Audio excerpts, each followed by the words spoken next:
Hey everybody, it's Ricky here with you again. We're doing this new Q&A video. It's been a while since we've done one of these. I think the last time we did one was, I think, shortly after Fiestival. So it's been a while, which is why we decided it was high time to do another one.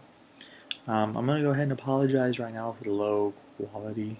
It could be a lot worse. This is just filmed on the laptop right now because I'm doing it while I'm at home for a little while from being at the studio. Just got home. Been at the studio for the last 37.5 hours. Um, Somewhere around there. It seems like anyway. So I came home to take a nap, take a shower, basically go right back. But I wanted to do this for you guys. The rest of the guys are still back at the studio working on stuff. Also, I apologize if my cat pops into frame because she's sitting on my lap right now. Because since I'm not home all that much, she extra clings to me when I am home right now. So there's that, and there's her tail right there. So there's that. But it's better than having a loud, snoring dog sitting on my lap, which is usually what happens. But he's over there. But if you hear him too, I apologize. What we're going to go ahead and do with this video is, rather than film one long video, I'm going to film it in segments. I'm going to go ahead and film everything today, answer all the questions. But that way we're going to have a response video each day, or at least that's the plan. So that way we don't have one really long Q&A video like we did last time. So last time, by the time we were done filming and everything, we had so much footage that it was too long of a video to upload on YouTube. So rather than doing that, we'll just cut it down into little individual clips, and then we'll have a new video every day, or as often as we get a chance to post them. So that's what we're going to do. But everything's going to be filmed in one shot, so everything's going to look the same. So let's go ahead and get started. We have about 20 questions, I think, is what we narrowed it down to. So let's go ahead and jump into that. First question is, what tattoos does the band have? That's a good one. I have the most, obviously. Oh, there's the cat. I have, God, how many offhand? Let's start with the easy ones first.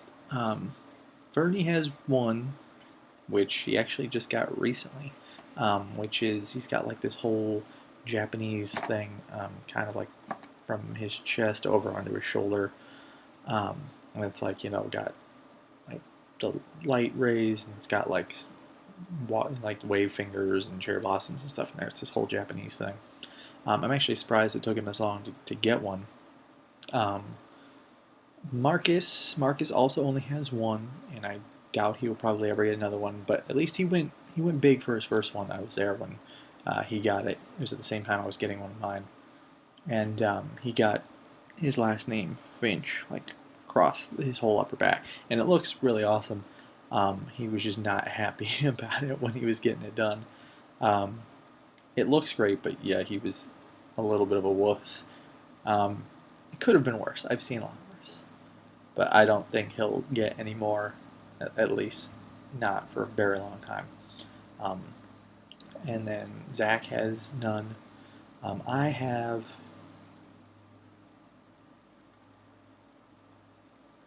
around 9, I think, if I'm counting right. My first one, can't really see it because I have long sleeves on. My first one is over here on this arm. I got it when I was 16. I grew up in the tattoo industry. My dad was a tattoo artist, so I've been in tattoo shops since I was like 4. So I've been around it a lot. And then my dad was a tattoo artist for 20 some odd years before he passed away. So yeah, it's been a big part of my life. I got my first one. I got it when I was 16 because I was living in Hawaii at the time, and in Hawaii you can be any age as long as your parents sign for it. So I got mine when I was 16.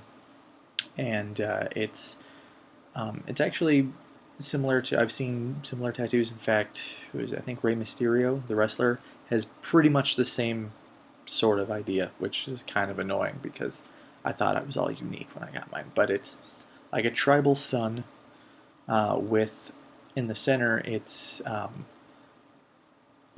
of a double thing. It's the Japanese symbol for strength, but the way the word is spelled and pronounced in Japanese is Riki, and it's R-I-K-I, which is the same way I spell my name. So it's strength, but it's also my name. And both my parents actually have um, the symbol for sun, like my son, and and the symbol for strength. So it's like they both have my name on there as well.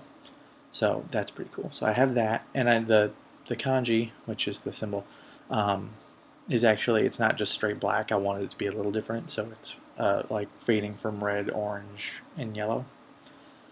And then what else? I also have these kanji here, which I don't know how well you can see them, which stands for dark and lotus. They're upside down in that view, by the way, but you can't see them.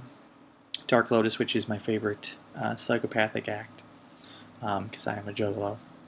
But most, like anybody that's in Dark Lotus, or a lot of like Dark Lotus fans, will get like Dark Lotus tattooed on their wrist, because that's what the band has. But I wanted to do something different, so Dark Lotus. And then I've also got, I don't know how you can see it here. Actually, it should be that way. You make the sound of pulling heaven down, which is a line from one of my favorite Blocktober songs. And I've got my, I don't know how well you can see it. It's kind of dark over here. My bungee symbol, which is a halo thing. I've also got on this arm, starting with the arms, or here, I'm sure you guys have seen it. I've got my Twilight one because I'm a big old nerd. And I've got my weapon of choice from Halo, which is my gravity hammer, which is the same one I was getting when Marcus got his name on his back. And I got that on my leg, and he actually drew that one out for me because we couldn't find like a really decent enough picture of a grav hammer, so he kind of found a few models and drew one. Hi, cat. Drew one out for me. And then on my right side of my right calf, I've got it's this. It's kind of hard to explain. Everyone just calls it the Foiled Man because it's this little thing from inside a Blocktober album, which is actually the same album that The Sound of Pulling Heaven Down is on. It was the album Foiled, and inside the booklet was like this little sort of stick figure guy cut out of tinfoil, and the legs were separated, and they're kind of beneath him. And because the definition of foiled, one of the definitions is to be cut off at the knees. And I thought it was a cool looking symbol, so I got that guy, and it's all in black on my leg. And then my most recent one is I have my first Harry Potter one, which is sad it's taking this long to get one. But I'm very particular about which Harry Potter tattoos I'm going to get, because I'm very, very much the Harry Potter nerd.